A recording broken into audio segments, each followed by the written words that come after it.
woman is speaking out about the alleged trauma she endured behind bars in the Scurry County Jail. I'm Kayla Hamlet reporting. Azalea Tompkins wants her story to expose what she calls systematic failures. We have more on a story we brought to you yesterday. Warning, the video you are about to see may be disturbing. It shows Tompkins attempting to take her own life inside her jail cell, and then allegedly being physically assaulted by a detention officer moments later. He hits me, strikes me 3 times in my head. I fall to the ground. It all started on June 20th, 2024, when a traffic stop ended in her arrest. She says she was on her way home from work with a coworker at the time. She spent 24 hours in the Scurry County Jail. Tompkins says the mobile crisis outreach team prescribed anxiety medication that caused a severe reaction, leaving her manic and leading her to attempt to take her own life. She alleged records she later received detail how a detention officer responded during what she calls a fight for her life. He said, I was eating my breakfast in the control room, and inmate Tompkins tied a suicide smock around her neck. He could see in the camera, meaning he had been watching me in the camera. It took them about 3 minutes to respond.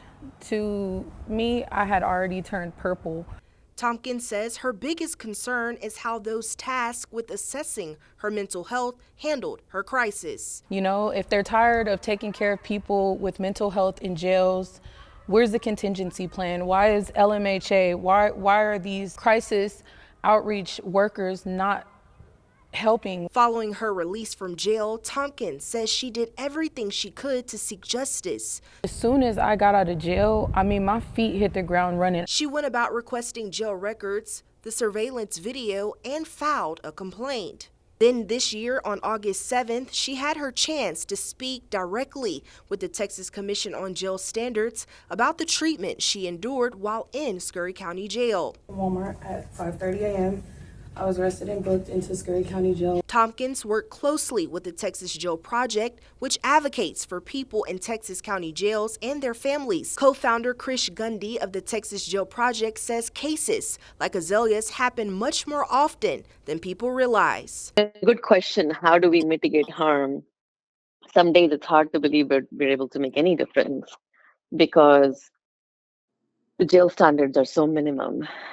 No matter what kind of complaint you submit, it'll come back, the response will be, well, we didn't find any violation of minimum standards, which is what happened in her case. Gundy tells me there's a bigger problem most people don't realize. The bias is so strong against people who are in jail. A large majority of them do not treat their patients as patients, which is why they don't look at them as human beings, which is why the care is substandard. That same caseworker, when she saw Azalea outside, was different. After pushing for justice, Tompkins finally got a letter on June 2nd from the Texas Commission on Jail Standards saying, Says a crime may have been committed.